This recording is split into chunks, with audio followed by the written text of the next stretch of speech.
एक गांव में एक सुखी परिवार रहता था। उस परिवार में 3 भाई और 1 बहन थी। उनके माता पिता उन चारों से बहुत प्यार करते थे, मगर बीच वाले बेटे से थोड़ा परेशान थे, क्योंकि बड़ा बेटा पढ़ लिख कर डॉक्टर बन गया और छोटा बेटा भी पढ़ लिख कर इंजीनियर बन गया था। मगर उनका बीच वाला बेटा बिल्कुल गंवार और आवारा ही बनकर रह गया। अब उनके 2 बेटे डॉक्टर और इंजीनियर दोनों की शादी भी हो चुकी थी और कुछ महीनों के बाद उनकी बेटी की भी एक अच्छे घराने में शादी हो गई थी। मगर बीच वाला बेटा अभी भी कुंवारा ही था, क्योंकि वह बिल्कुल अनपढ़ था और कहीं पर मजदूरी का छोटा सा काम करता था। इसलिए उसे शादी के लिए कोई भी लड़की नहीं मिल रही थी। उसके माता पिता उससे बहुत परेशान हो चुके थे।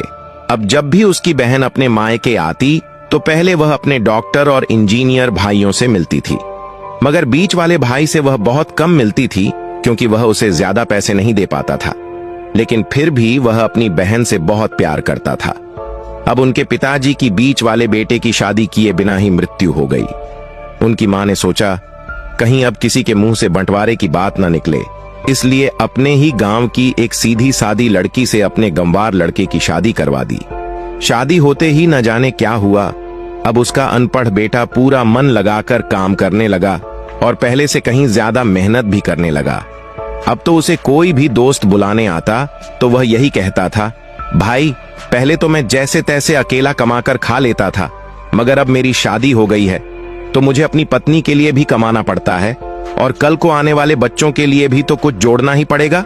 इसलिए दोस्त, अब मैं तेरे साथ नहीं घूम सकता। यह कहकर वह गंवार लड़का सीधा अपने काम पर निकल जाता। अब उसके दोनों भाई डॉक्टर और इंजीनियर आपस में बात करने लगे। हम दोनों तो उस गंवार से कहीं ज्यादा पैसे कमाते हैं, इसलिए हम सब घर और जमीन का बंटवारा कर लेते हैं और उस गंवार से अलग हो जाते हैं, क्योंकि अब वह हमारे बराबर कभी भी नहीं कमा सकता। उन दोनों भाइयों ने अपनी मां के लाख मना करने के बावजूद भी बंटवारे की तारीख तय कर दी। उन्होंने अपनी बहन को भी बुलवा लिया और अपने गंवार भाई से भी कह दिया, आज तुम अपने काम पर मत जाना, क्योंकि हम सब आज घर और जमीन का बंटवारा करेंगे। उसी वक्त उनकी बहन भी आ गई। तभी वह गंवार भाई कहता है, तुम लोग बंटवारा कर लो, मुझे जो भी देना हो दे देना, मैं शाम को आकर अंगूठा लगा दूंगा।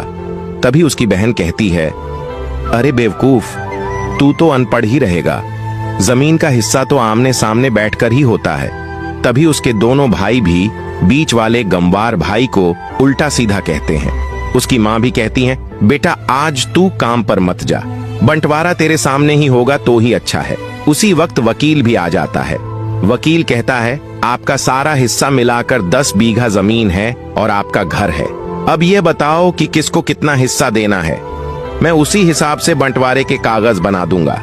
उसी वक्त उनका गंवार भाई कहता है, वकील साहब 5-5 बीघा मेरे दोनों भाइयों के नाम लिख दो और यह जो हमारा मकान है यह मेरी प्यारी बहन के नाम कर दो।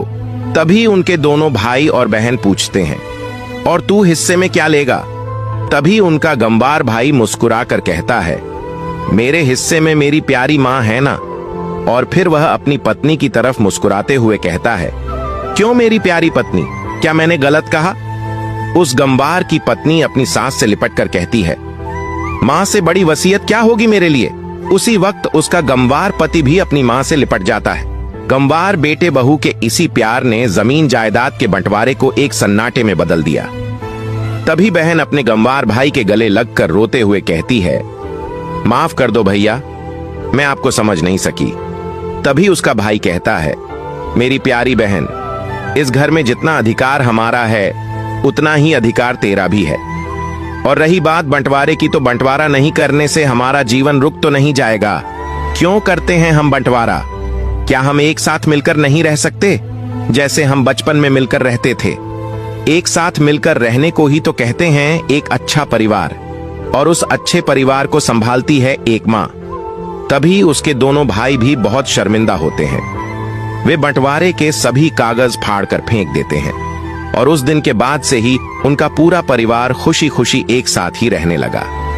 क्या अलग होने से ज्यादा खुशियां होती हैं या साथ रहने में? कमेंट में जरूर बताएं।